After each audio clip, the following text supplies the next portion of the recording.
अपने वाणी में अमृत घो,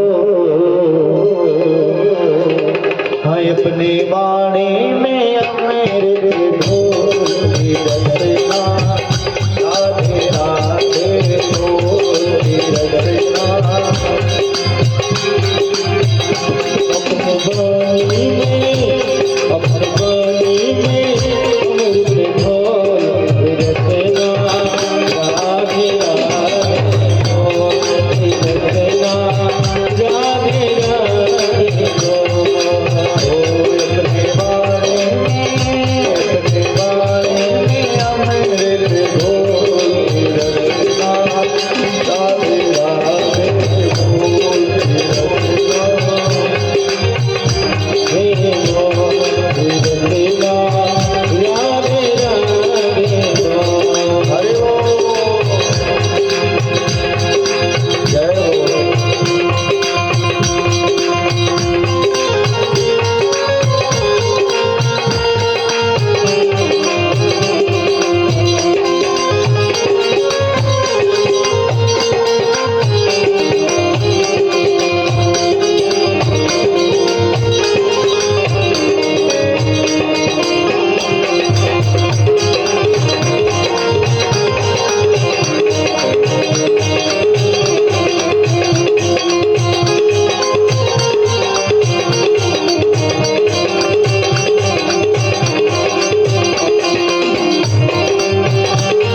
श्रीमान अवधेश सिंह जी की माता जी की ओर से ठाकुर जी के चरणों में 100 रुपये का दान आया है। भगवान इनका कल्याण करें और सदैव इनके ऊपर भगवान की कृपा बनी रहे। सभी लोग भगवान का नाम लीजिएगा। श्रीमन राधे राधे, श्रीमन राधे राधे,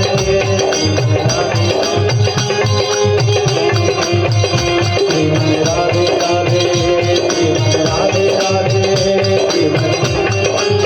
सभी लोग अपने दोनों हाथों को ऊपर उठा के ताली बजाएं, क्योंकि बिना प्रकाश का उजाला हो नहीं सकता, बिना प्रकाश का उजाला हो नहीं सकता। और जो मेरे प्रभु के भजनों में दोनों हाथों को उठाकर ऊपर ताली न बजावे वो भगवान के नाम का मतवाला हो नहीं सकता। सभी लोग श्रद्धा से ओ श्रीमन राधे राधे, श्रीमन राधे राधे, श्रीमन राधे राधे, राधे राधे, श्रीमन राधे राधे, श्रीमन राधे राधे, राधे श्याम राधे, राधे श्याम राधे, राधे श्याम राधे, राधे श्याम राधे, राधे राधे, राधे राधे,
में चर्चा चल रही थी।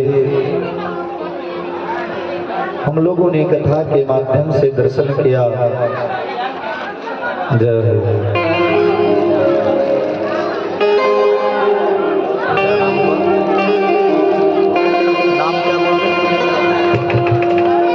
एक माता जी की ओर से वस्त्र और बहुत सारा दान आया है। ठाकुर जी का कल्याण करें और सदैव आनंद रखें।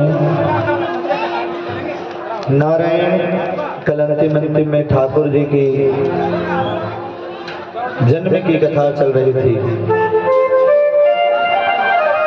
भगवान का जन्म जब गोकुल में हुआ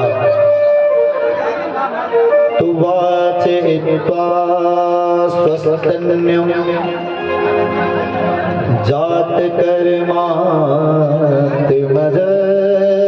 वे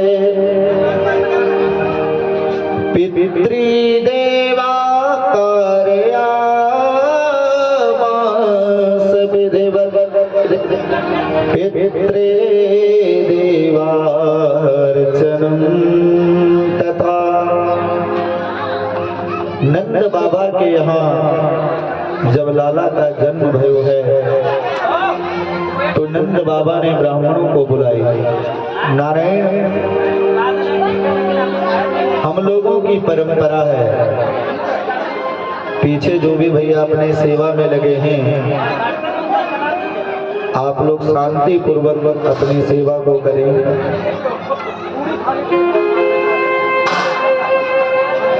भैया तो अपने संस्कृति का पालन करते हैं नंद बाबा।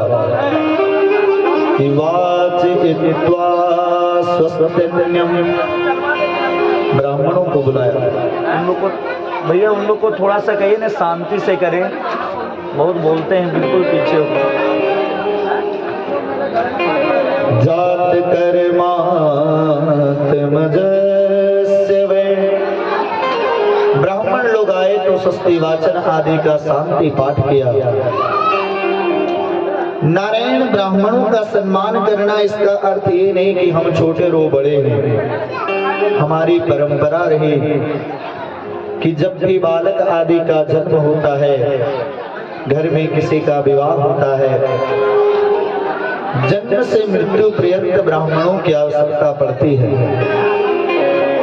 नंद बाबा को ये जो भगवान की प्राप्ति हुई है, पुत्र रत्न की प्राप्ति हुई है, उसमें भी ब्राह्मणों की कृपा है। और केवल नंद बाबा को ही नहीं, महाराज दशरथ को भी भगवान श्री राम जैसे पुत्र की प्राप्ति हुई, तो उसमें भी ब्राह्मणों की कृपा रही। क्योंकि वहां पर महाराज दशरथ भी ऋषि श्रृंग को वशिष्ठ जी की आज्ञा से बुला करके और पुत्र कामेष्ठी यज्ञ करवाते हैं। श्रृंगे ऋषि वशिष्ठ बुलावा, पुत्र का शुभ यज्ञ करावा। तो वहां भी यज्ञ के प्रसाद स्वरूप भगवान श्री राम भद्र हुए, और यहाँ भी महाराज ब्राह्मणों के तप के ही प्रभाव से नंद बाबा को लाला की प्राप्ति हुई। तो नंद बाबा ने ब्राह्मणों को बुलाया, अपने कुल परंपरा के अनुसार लाला का पूजन किया गया, उनका जात कर्म संस्कार हुआ। देखिए, हम लोग जिस कुल में, हम लोग जिस जाति में जन्म लेते हैं, उसका जात कर्म संस्कार किया जाता है। भगवान श्री रामभद्र का भी जब जन्म हुआ तो नाम दे मुख सराध करे, जात कर्म सबके। वहां भी भगवान श्री रामभद्र के लिए जात कर्म संस्कार गुरुदेव वशिष्ठ आकर के कराते हैं। और कार्या मास विधिवत, पहले देवताओं की पूजा की गई, उसके बाद पितरों की पूजा की गई। पितृदेवार्चनम तथा, क्योंकि भगवान की प्राप्ति, भगवत प्राप्ति, पुत्र की प्राप्ति, ये पितर और देवता, ये दोनों के आशीर्वाद से होता है। इसीलिए दोनों के आशीर्वाद को का फल यहाँ मान करके नंद बाबा ने पहले देवताओं की पूजन करे और बाद में पितरों का पूजन किया। देखिए नारायण, हम लोगों के कुल 16 संस्कार होते हैं। हम लोग आजकल 2 ही 3 संस्कार को जानते, बाकी सब भूल गए। जीव का पहला संस्कार, आप लोग शांति पूर्वक कथा में बैठिए। देखिए, कथा में बहुत भीड़ की आवश्यकता नहीं है, लेकिन जितने लोग बैठे वो प्रेम से कथा सुने तो हमारा कथा कहना सार्थक हो जाएगा, आपका सुनना सार्थक हो जाएगा। अरे बात करने के लिए तो आप लोगों के पास पूरा 22 घंटा समय है। खूब बात करिए, कथा में आप लोग को बात करने का भी स्मरण बनता है। प्रेम से बैठ करके कथा सुनिए, क्योंकि यह कथा सुनने आए ना। तो नारायण, हम लोगों के कुल 16 संस्कार माने गए हैं, और प्रायः हम सभी लोग सभी संस्कारों को भूल गए।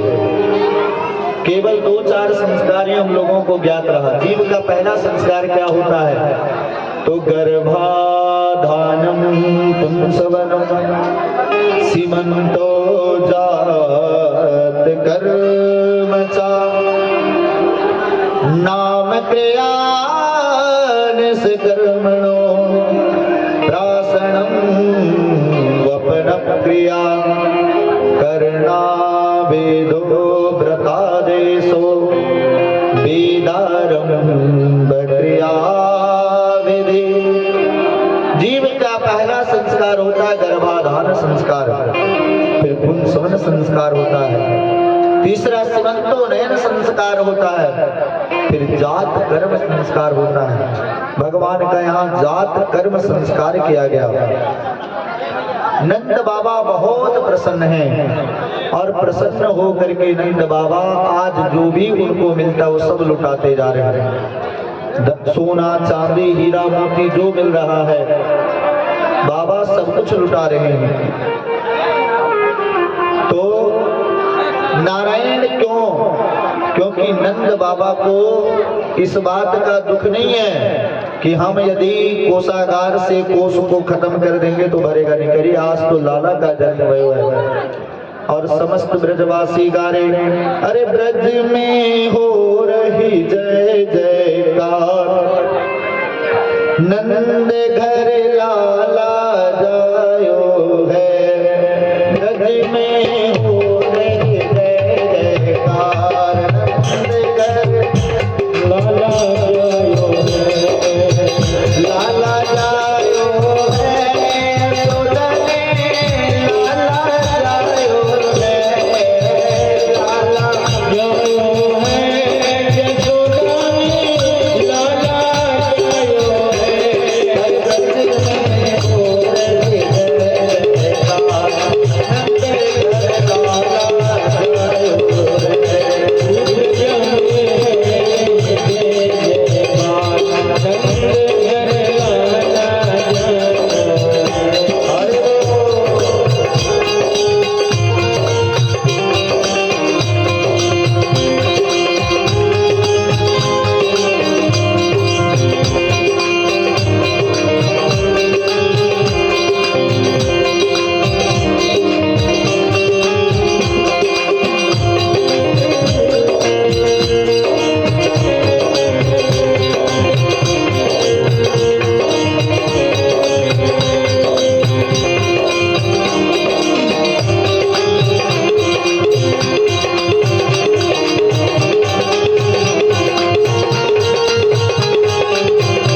की खुशी नहीं हो रही है। अभी तो जितने ब्रजवासी हैं सबको लग रहा है कि आज हमारे घर लाला के जन्म भय है। जैसे भगवान श्री राम का जन्म अयोध्या में हुआ तो समस्त अयोध्यावासियों को लगा कि आज हमारे घर लाला के जन्म भय है। हाँ, ब्रह्मानंद समान आज सबने पायो है।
के आए सिद्ध मुनि सब देव सिधारे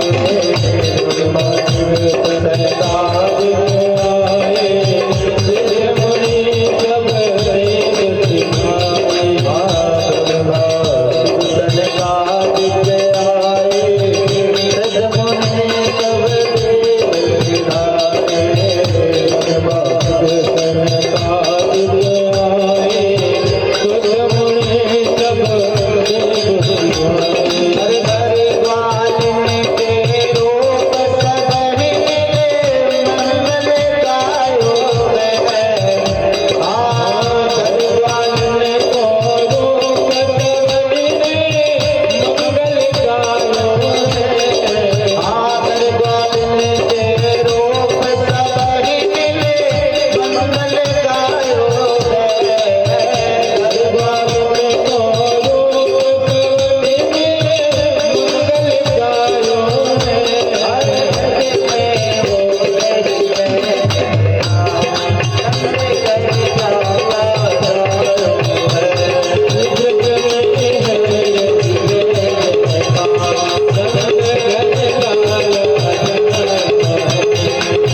में सभी लोग प्रसन्न हैं।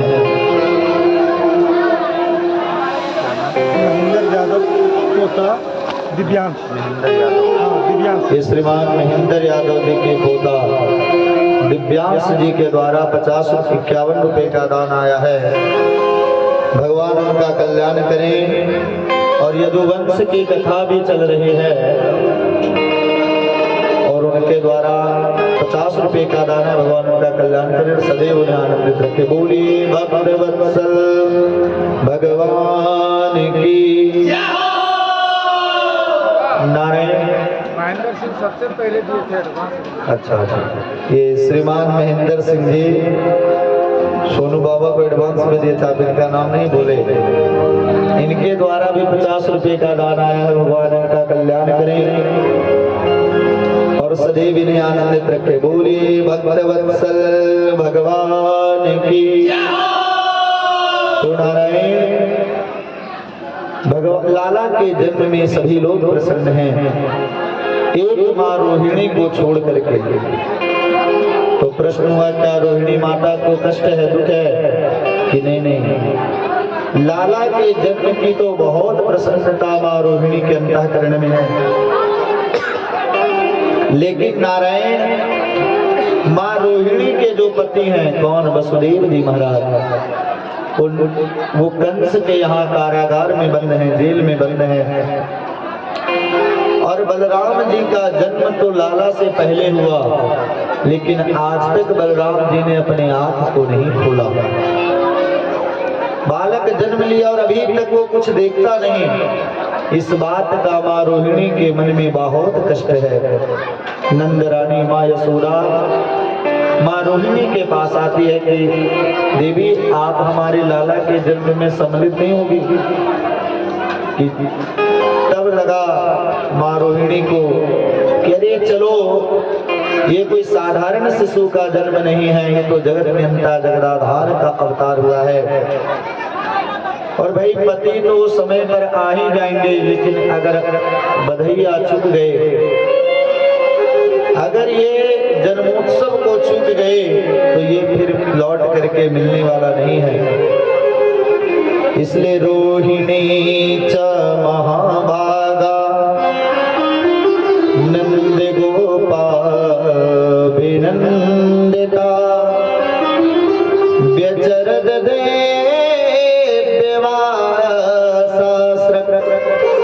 कंठा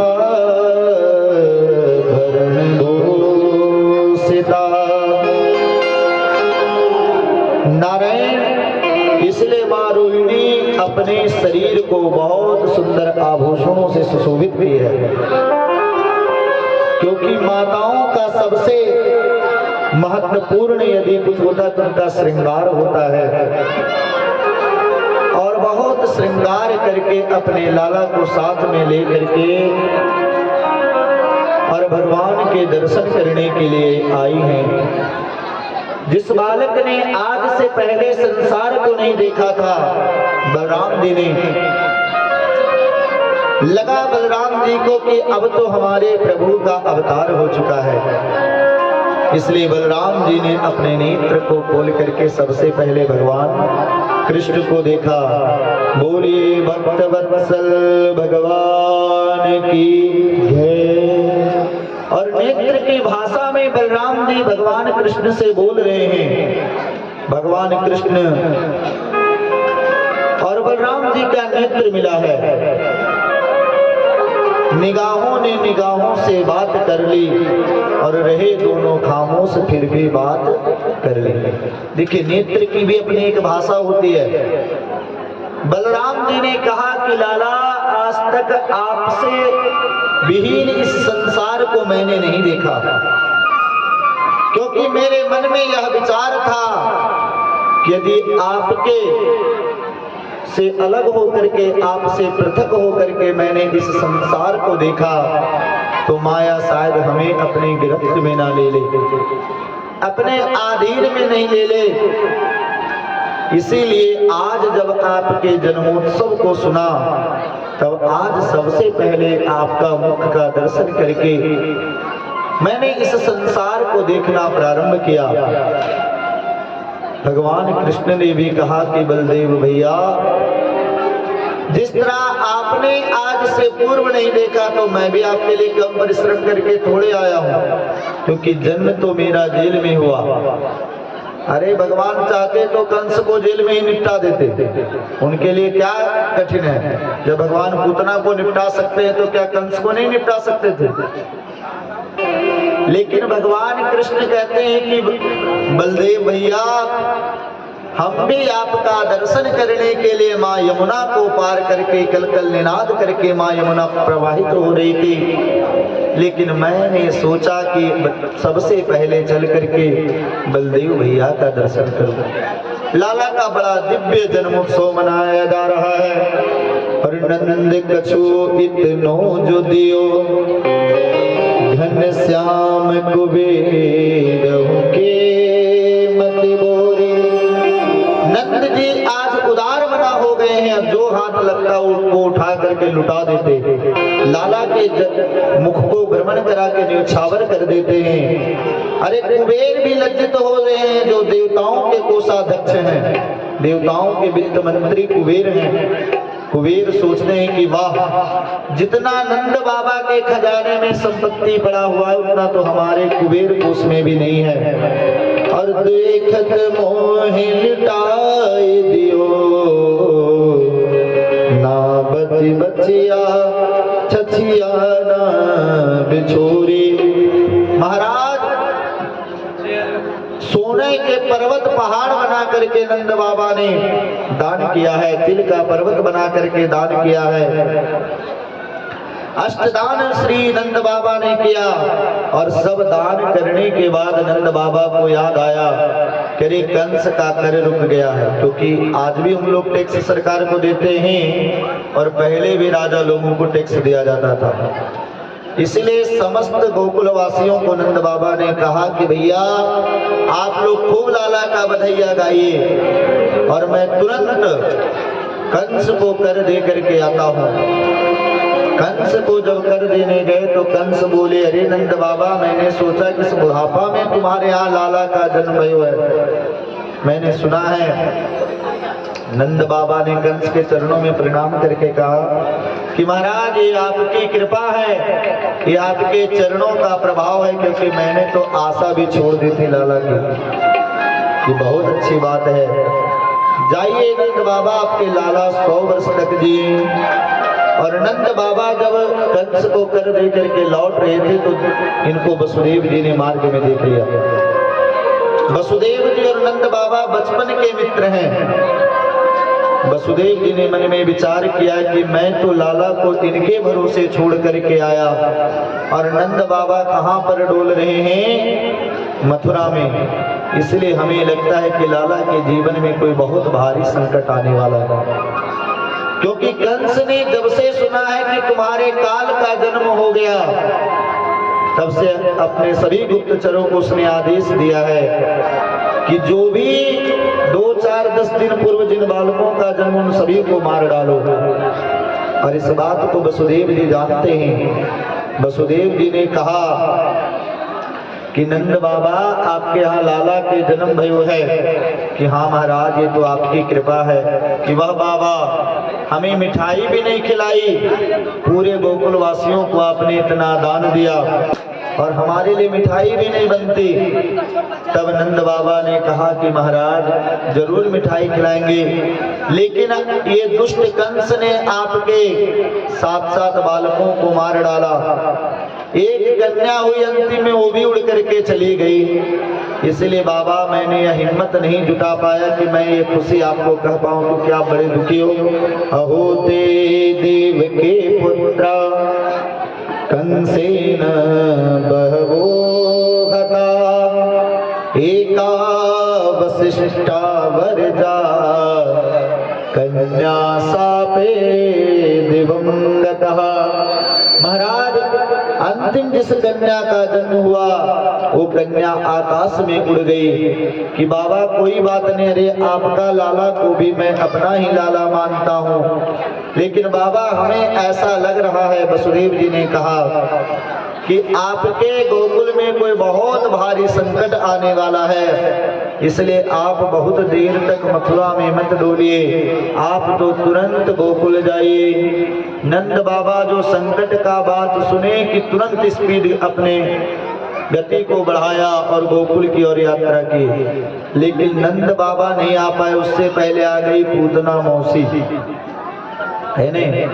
यशोदा मैया जब लाला के जन्म उत्सव को मना रही थी तब पूतना भी बहुत श्रृंगार करके आई है महाराज, और बिल्कुल प्लास्टिक सर्जरी करके, क्योंकि इसके दांत बहुत बड़े बड़े थे, बहुत काली थी, लेकिन बिल्कुल मेकअप करके आई है और इतनी सुंदर लगती है कि इसकी उपमा सुखदेव भगवान माँ लक्ष्मी से देते हैं कि लक्ष्मी जी मानो बैकुंठ से उतर करके आई है।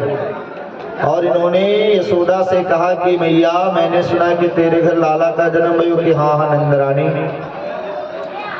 हाँ हाँ बहन, अरे मैंने तो आशा भी छोड़ रखी थी, लेकिन इस बुढ़ापा में लाला की दर्शन नहीं कराओगे लाला की? कि लाला तो पालने में बूढ़े हैं, लेकिन मैया तुम उनको स्पर्श मत करना, दूर से ही दर्शन करके चली आना।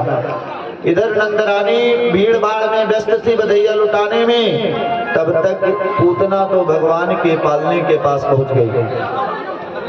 पूतना को जब भगवान ने अपने और आते हुए देखा तो अपने नेत्रों को बंद कर लिया, आंख को बंद कर ली भगवान ने। क्यों? क्योंकि पूतना कौन है? एक तो दुष्टा है, दूसरी राक्षसी है। भगवान कहे कि दुष्ट के मुख को देखना नहीं चाहिए। दूसरे संत ने कहा ऐसा नहीं है, भगवान के एक नेत्र में सूर्य का और दूसरे नेत्र में चंद्रमा का निवास है। तो भगवान अपने दोनों नेत्रों को बंद करके ये सूचना देना चाहते हैं कि हम प्रभु इसको अपने लोक में निवास नहीं देंगे। तीसरा भाव है कि पूतना बाल हत्यारिन है और बाल हत्यारिन का मुख नहीं देखना चाहिए। चौथे संत ने कहा कि भगवान आंख बंद करके भोले बाबा का स्मरण करने लगे कि बाबा अरे मेरा तो ब्रज में जन्म हुआ है माखन मिश्री खावे को, और अभी माखन का एक गोला भी नहीं मिला महाराज। उससे पहले पूतना मौसी विष पिलाने आ गई, इसलिए विष तो आप पी लेना और दूध बाद में मैं पी लूंगा। इसलिए भगवान शिव का स्मरण करते हैं। पूतना अवसर पाई और भगवान को उठा ली, भगवान को उठाई महाराज, और जो स्तन में कालकूट लगाए थे भगवान को दुग्ध पान कराने लगे। भगवान ने पहले विष का पान किया, फिर दुग्ध का पान किया, उसके प्राणों का पान करने लगे। पूतना छटपटाई, अरे बालक इतना देर से इसको कुछ नहीं हुआ, और कालकूट का अगर किसी को हवा भी लग जाए तो मृत्यु को प्राप्त हो जाता है। अब लगी पूतना छटपटाने अपने रूप में और भगी, और पूतना कहने लगी सामन चमन चाल में प्रभासिणे निस्पेट माना खिल जीव मरमणि दुर्वृत्त नेत्रे चरणों भुजो मोह प्रस्विन्न गात्रा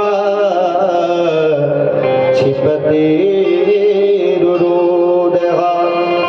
वो कहती है करे छोड़ो छोड़ो सामंच छोड़ दो। तब भगवान ने कहा कि मैया छोड़ते नहीं मौसी जी, पहले तो किसी को पकड़ते नहीं, और एक बार किसी को पकड़ ले तो फिर उसे कभी छोड़ते नहीं। पूतना कही कि ये बालक तो बोलता भी है, अरे इसके पेट में दाढ़ी हो गई। और महाराज पूतना 6 कोस का बनी और भगी वहां से और गिरी। गिरने के बाद जब गिरने की आवाज हुई तब यशोदा जी सोचे करे लाला किधर। तब तक लोगों ने कहा कि नंदरानी तुम इधर बधैया गावे में व्यस्त हो और तुम्हारे लाला तो पूतना के ऊपर बैठे हैं। अब तो नंदरानी घबरा गई कि आंधी तूफान चलो ना। भूकंप आने पूतना आखिर गिरी तो गिरी कैसे? भगवान को तुरंत पूतना के ऊपर से नीचे उतारा गया, और नीचे उतारने के बाद भगवान को गौशाला ले जाया गया। देखिए कभी भी बालक को अगर नजर दोष लग जाए, दृष्टि दोष किसी का लगे, तो यहाँ पर माँ यशोदा नियम बताती कि क्या करना चाहिए। पहले उसको गौशाला में ले जाइए, गाय के चरण रज को उसके शरीर में लगाइए और गाय की पूंछ से इस बाल रक्षा कवच से अगर झाड़ दे तो बालक का सब अला बला दूर हो जाता है। माँ यशोदा झाड़ने लगे इंद्रियाणी ऋषि के सह, गाय के पूंछ से झाड़ा लगा रही है मैया। प्राणानारायणो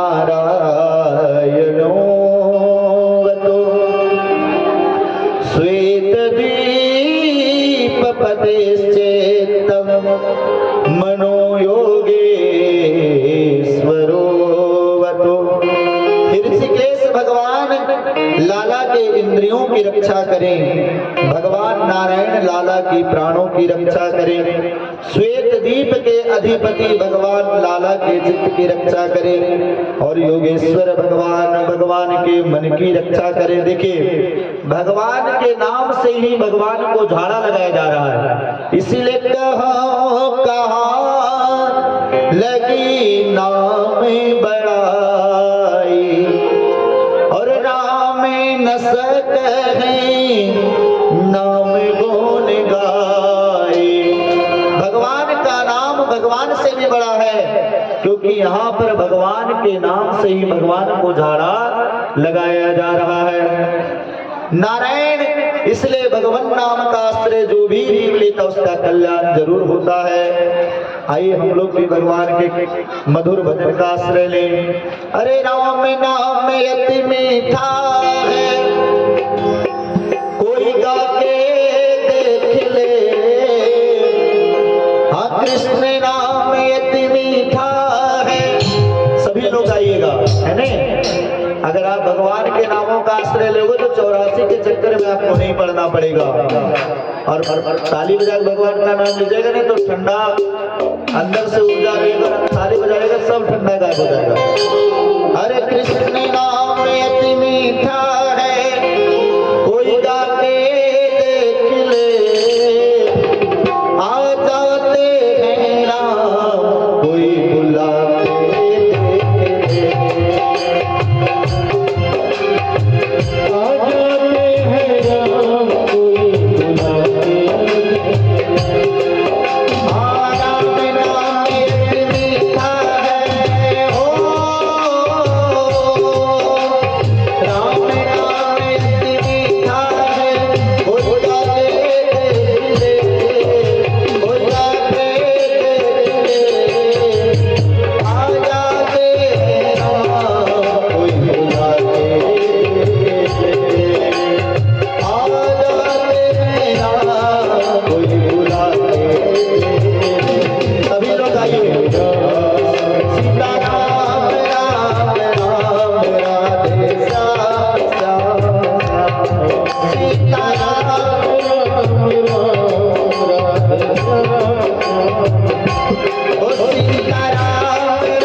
गोकुल का वातावरण देखे तो नंद बाबा ने कहा कि भैया वसुदेव जी ने बिल्कुल ठीक बात कही। देखो हम गोकुल पहुंच नहीं पाए, उससे पूर्व तो पूतना पहुंच गई। अब भाई पूतना का शरीर कितना बड़ा था? 6 कोस का। एक कोस में 3 किलोमीटर होता है। 18 किलोमीटर की पूतना बन गई। 6 का 3 से गुणा करिएगा कितना होगा? 18। अब बिल्कुल वो हाईवे पर गिर गई। जो मथुरा जाने वाला मार्ग था और गोकुल को जो एक दूसरे से जोड़ता था, उस मार्ग पर गिरी। महाराज नंद बाबा ने सभी ग्वालों से कहा कि भैया सभी लोग अपने अपने कुल्हाड़ी को ले आओ, और कुल्हाड़ी को ला करके पूतना मौसी के पूरे शरीर को काटा गया, हाथ पैर काट करके जमा किया गया। और उसके गिरने से जितने वृक्ष आदि टूटे पड़े थे, सब वृक्षों को एक जगह एकत्रित करके और उसके शरीर में आग लगा दी गई। लेकिन पूतना जली तो बड़ा अद्भुत बात हुआ क्या कि पूतना लोक बालघने राक्षसी रुधिरासना जिघांसया पिहरे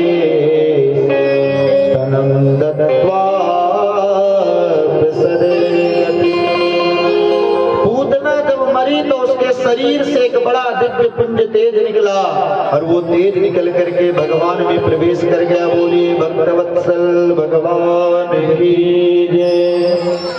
तो भैया भगवान में कौन समाता है? जो बहुत धर्म करता है। अरे पूतना तो भगवान को मारने के भाव से आई थी, तब पूतना को भगवान ने सदगति क्यों प्रदान किया? देखिए पूतना नाम क्या है? पूतना नाम इसका अच्छा नहीं है। पूतान नेति सा पूतना, जो दूसरे के पूत को नहीं देख पावे उसी का नाम है पूतना। शायद काम बढ़िया करती होगी तो ऐसा भी नहीं है। काम क्या करती कि लोक बालग्नि, ये बाल हत्यारिन है, बालकों को मार डालती है। जो भी नवजात शिशु रहते हैं उसको मृत्यु का घाट उतार देती है महाराज। तो शायद इसका जाति अच्छा होगा, ये अच्छे कुल में जन्म ली होगी, तो ऐसा भी नहीं। राक्षस कुल में इसका जन्म हुआ तो शायद खाती पीती बढ़िया होगी, ऐसा भी नहीं है। राक्षसी रुधिरासना, रुधिर मतलब खून ही इसका आसन है। ये बालकों के खून को पिया करती थी, तो शायद कर्म अच्छा करने आई होगी, ऐसा भी नहीं है। जिघांसया पिहरे, क्या नाम है?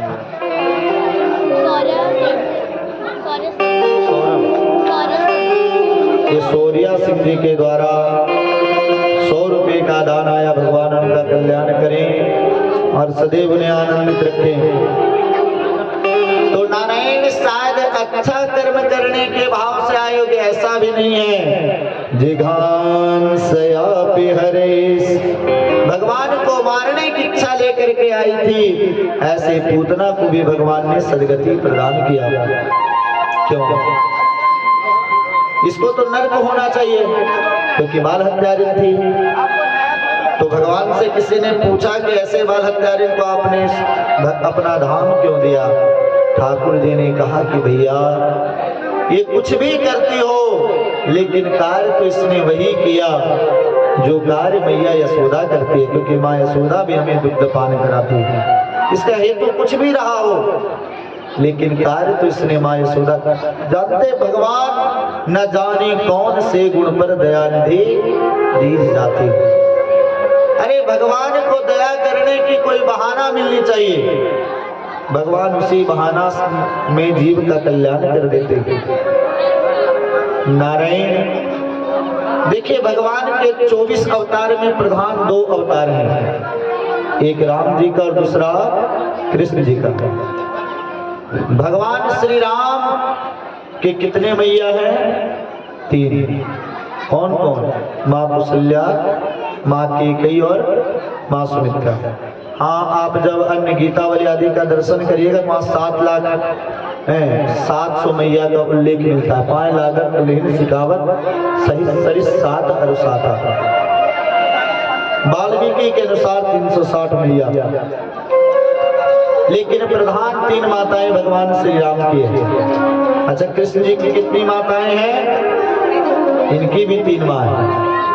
एक तो माँ देवकी, दूसरी माँ यशोदा, तीसरी माँ रोहिणी। अच्छा, भगवान का जन्मोत्सव कब मनाया गया? राम जी का 9वीं में। कृष्ण जी का जन्मोत्सव कब मनाया गया? 9वीं में। अष्टमी में भले 12 बजे रात को जन्म लियो, लेकिन भगवान रोए भी नहीं जोर से, क्योंकि वहां तो जब रोए तब सेवक सेविकाएं आई दौड़ करके लाला का जय जयकार के। यहाँ अगर रोएंगे जोर से नहीं तो कंस मामा तलवार फरसा लेके पहुंच जाएंगे, इसलिए भगवान रोए भी नहीं। तो भगवान का जन्मोत्सव कब मनाया गया? 9वीं में। भगवान राम ने सबसे पहले अवतार किसका किया? ताड़का का। और भगवान कृष्ण ने सबसे पहले किसको मारा? दोनों स्त्री है ना? अच्छा, दोनों का नाम का अक्षर में 3 है, पूत ना और ताड़, ये अविद्या का स्वरूप मानी गई है। भगवान रामभद्र ने भी धनुष यज्ञ में पदार्पण किया महाराज जनक के यहाँ, और भगवान कृष्ण ने भी धनुष यज्ञ में पदार्पण किया कंस के यहाँ। भगवान राम और कृष्ण में बहुत साम्य है। तो ठाकुर जी ऐसे पूतना को सदगति प्रदान करते हैं। अब भगवान भोलेनाथ भगवान के बाल लीला का दर्शन करने के लिए आए हैं। भगवान थोड़ा बड़े हो गए, हर एक दिन को गिनते हैं वसुदेव जी, और अपने कुल के पुरोहित गर्गाचार्य जी को ला करके बुलाया। गुरुदेव, आप जा करके हमारे लाला का कम से कम नामकरण संस्कार कर दीजिए। गर्गाचार्य जी कहाँ पर आए हैं? गोकुल आए हैं। नंद बाबा ने प्रणाम किया। गर्गाचार्य जी बहुत बड़े ज्योतिषी थे। आज भी गर्ग संहिता ज्योतिष का एक बहुत बड़ा शास्त्र माना जाता है, और गर्ग संहिता में भगवान का उल्लेख भी पाया जाता है। राधा रानी के जन्म आदि की चर्चा भी है। तो नारायण ऐसे गर्गाचार्य जी जब आए तो नंद बाबा ने उनके चरणों में प्रणाम किया कि बाबा, आप हमारे लाला का भविष्य के बारे में कुछ तो बताइए।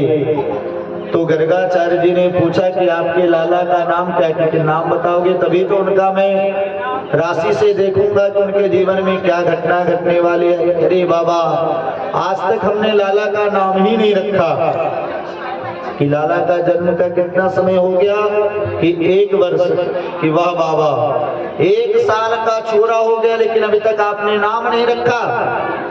गजब की बात कर दी महाराज।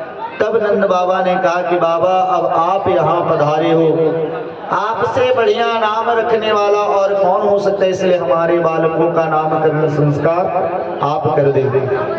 नंद बाबा को गर्गाचार्य जी ने कहा कि नाम तो मैं रख दूंगा, लेकिन आप किसी भी कार्य को बड़े धूमधाम से मनाते हैं, और आपके लाला के जीवन में कई संकट आ चुके हैं, और कहीं मैं इनका नाम रखूं तो कंस को संदेह हो जाएगा कि कहीं यही देवकी नंदन नहीं है, क्योंकि यदु नाम हमाचार्य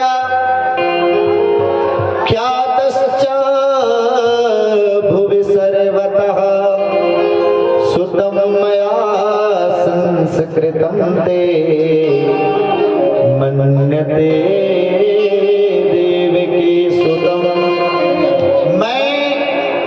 यदुकुल के आचार्य हूँ, और यदि मैंने आपके लाला का नाम रखा तो मैं संसार में यदुवंश का पुरोहित हूँ। कंस को संदेह हो जाएगा कि हो ना हो यही देवकी का पुत्र है, इसलिए मैं हमारे कारण आपके लाला के जीवन में संकट आवे महाराज, ये मैं नहीं चाहता। तब नंद बाबा ने कहा कि बाबा, अरे हम तो अपने पड़ोसी को भी नहीं बताएंगे, कोई धूमधाम से नहीं करेंगे, क्योंकि नंद बाबा हर कार्य को बहुत उत्साह से करते थे। आप जाकर के गौशाला में बैठिए, मैं वही लाला को भेजता हूँ। अब गर्गाचार्य जी गौशाला में बैठ गए। और गौशाला में नंदरानी को आकर के नंद बाबा ने कहा कि मैहर, आज हमारे यहाँ बहुत बड़े ज्योतिषी आए हैं, इसलिए कम से कम अपने बालकों का भाग्य दिखा लो और इनका नामकरण संस्कार भी कर लो। माँ रोहिणी भी वहीं थी। तब रोहिणी को माँ यशोदा ने क्या कहा कि बहन, मैंने गर्गाचार्य के बारे में बहुत सुन रखा है, ये बहुत बड़े ज्योतिषी हैं, इसलिए ऐसा करो कि तुम हमारे पुत्र को ले लो और मैं तुम्हारे पुत्र को ले लेती हूँ। तो यशोदा नंदन को ले लिए कौन? माँ रोहिणी। और रोहिणी नंदन को कौन ले ली? माँ यशोदा। कि अगर ये सच्चा ज्योतिषी होगा तो बता देगा कि कौन किसका पुत्र है, और अगर खड़िया पलटन होगा तो बता नहीं पाएगा। और दोनों लेकर के आए हैं गौशाला में। जैसे ही गर्गाचार्य जी ने भगवान का दर्शन किया, उनको समाधि लग गई महाराज, क्योंकि भगवान का रूप सुधा का जब उन्होंने दर्शन किया, पहली बार दर्शन किया, ठाकुर जी के रूप में ही डूब गए। अब बिल्कुल हिले डुले ने, उनका आंख का पलक भी नहीं गिरे। माँ रोहिणी को, माँ देवकी को लगा, करीब बहन ये बाबा क्या देख रहे हैं? तो रोहिणी बोली कि बड़े ज्योतिषी हैं, शायद हमारे लाला के ललाट को पढ़ रहे हूँ। लेकिन 1-2 घंटा बीत गया कि अरे बहन, लगता है कि बाबा जी कहीं पधार तो नहीं गए। ना बाबा हिले, ना डुले, न इनका आंख का पलक गिरे। माँ यशोदा बोलने लगी, अरे बाबा, मरने के लिए हमारा ही घर मिला। अच्छा आए महाराज भाग देखने, अपना ही भाग को गड़बड़ कर लिए। मैया बाबा को हिलाई कि कहीं बचे कि बाबा गए। तब जब हिलाई तो अपने चेतना माई करी, मैया क्या हुआ? कि मैं लाला के बारे में सोच रहा था। ऐसा सोचे महाराज कि मैं सोच में पड़ गए कि कहीं महाराज जी पधार तो नहीं गए, कि नहीं। तब लगा गर्गाचार्य करे, ये मैं क्या देख रहा हूँ। मैया अपने पुत्र को अदला बदली कर ली, क्योंकि रोहिणी नंदन माँ यशोदा के गोद में है। तब देख करके एक ही बार में बता दे कि मैया यशोदा को कि ये जो तुम्हारे गोद में कौन है, जानती कि कौन है? कि अयम ही रोहिणी पुत्र रमयन् सुहृदे गुणे आख्यास्यते रामिते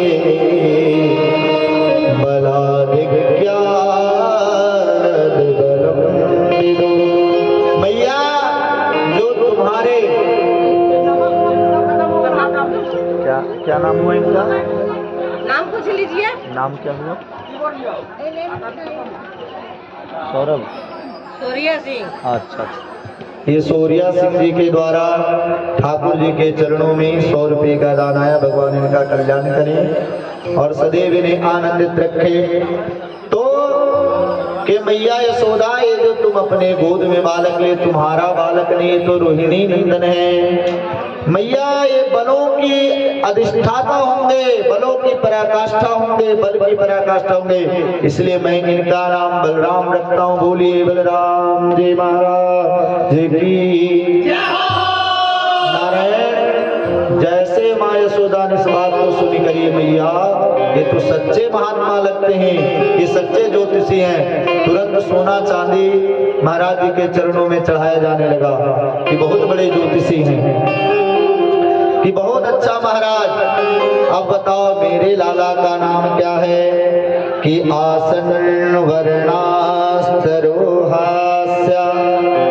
गृहीणतो नो युगम तनो शुक्लो रक्तस्तथा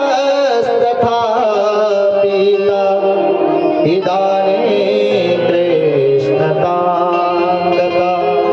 मैया इनका तो बहुत सारा नाम है, विष्णु सहस्र नाम, राम सहस्र नाम, गोपाल सहस्र, इनके नाम अनेक अनोपा।